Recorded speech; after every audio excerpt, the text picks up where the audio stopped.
boardroom was filled with polished shoes, sharp suits, and shallow smirks. The CEO stood furious, pointing at the dazzling model of their new 200 million headquarters. A design so intricate and human-centered that it had already gained media attention. "This can't be designed by him," the CEO barked, glancing at the man in front of him. "Bring me the real architect." Silence fell like a dropped stone. Then, from the back of the room, where no one ever looked, a janitor slowly raised her hand, trembling but steady. Everyone froze, no one breathed. Because in that moment, the janitor revealed a truth that would shake the entire company to its core. If this story moved you, don't forget to like, comment, share, subscribe our channel for more real-life inspired emotional stories. Elena Thompson had worked at Stratos design firm for 6 years, not as an architect, but as the evening janitor. Most employees never even bothered to learn her name. To them, she was just the woman who mopped up coffee spills and emptied bins. But behind her quiet demeanor and calloused hands lay a mind that once dreamed in steel and light. 10 years ago, Elena had been the top of her class at a prestigious architecture school, but a sudden illness in her family forced her to drop out and take up odd jobs to cover her brother's medical bills. Dreams were postponed, not forgotten. At Stratos, she found a strange peace cleaning late at night. The silence of the office allowed her to roam the design studios, staring at unfinished drafts left on desks. She would often take photos of sketches, reimagine them at home, and draw her own versions, saving them in an old portfolio she kept locked in her closet. Her hands were worn from cleaning chemicals, but her mind was still building towers, bridges, and sanctuaries of hope. One night, while vacuuming near the corner cubicle of Marcus Green, a mid-level architect, she noticed he had left his renderings on the screen.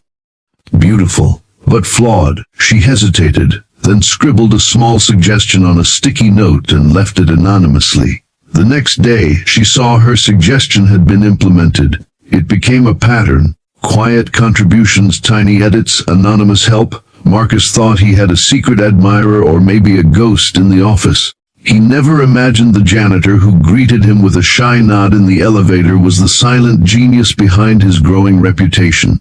Months passed. Elena's invisible influence shaped entire projects. When Marcus was assigned to submit a concept for the company's most important pitch, a new corporate HQ that would define their future, he panicked. He was good, but not that good. So one night he asked the empty hallway, half joking, half serious, "Whoever you are, help me again." Elena stepped out of the shadows. Marcus was stunned. "You," he whispered, when Elena hesitantly showed him her designs, sketched in charcoal and ink, each line trembling with suppressed brilliance. At first, he didn't know whether to feel ashamed, surprised, or grateful.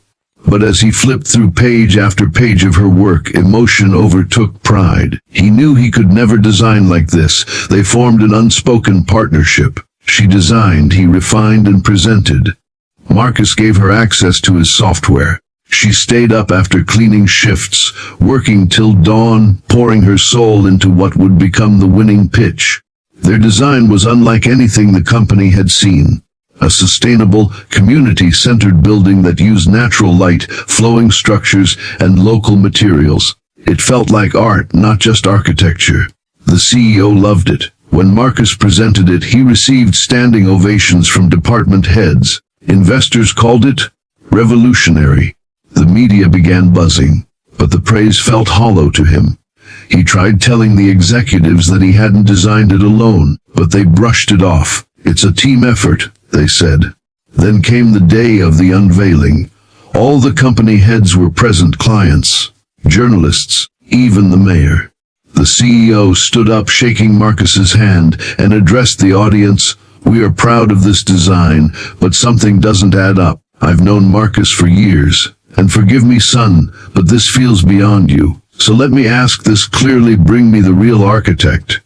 The room froze, and from the very back, mopping the floor in her worn uniform, Elena raised her hand.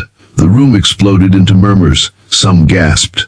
Some laughed, assuming it was a joke. The CEO narrowed his eyes. "Who are you?" Elena stepped forward, spine straight, heart pounding like war drums in her chest.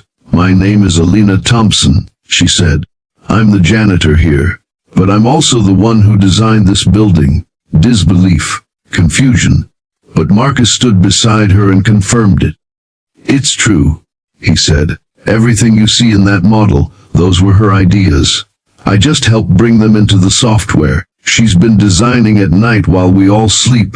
A long silence. Then the CEO asked to see her work, her real sketches, her notebook, her process. Elena pulled out her old portfolio, the same one she'd carried for years. She opened it and laid it across the table. One by one the room leaned in. You could hear a pin drop.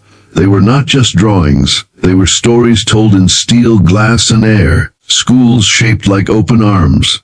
Homes that caught light in all the right ways. Community centers with gardens on their roofs.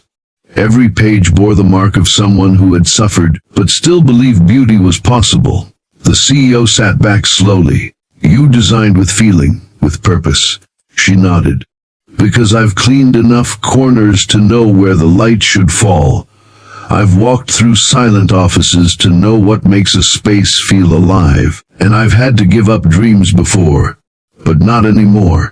The firm offered her a job on the spot. But Elena didn't just want a position, she wanted a voice. She asked to lead a team, to mentor others who had been overlooked, to create internships for those without privilege, to bring design back to the people. 6 months later, Thompson Design Division was born, headed by Elena with Marcus as her partner. The building was constructed, and it wasn't just beautiful, it felt like hope.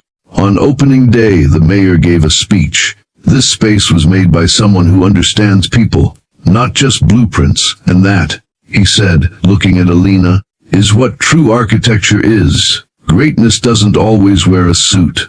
Sometimes it holds a mop. Sometimes the real architect is the one you never noticed. True genius doesn't need permission to shine. It just needs a chance."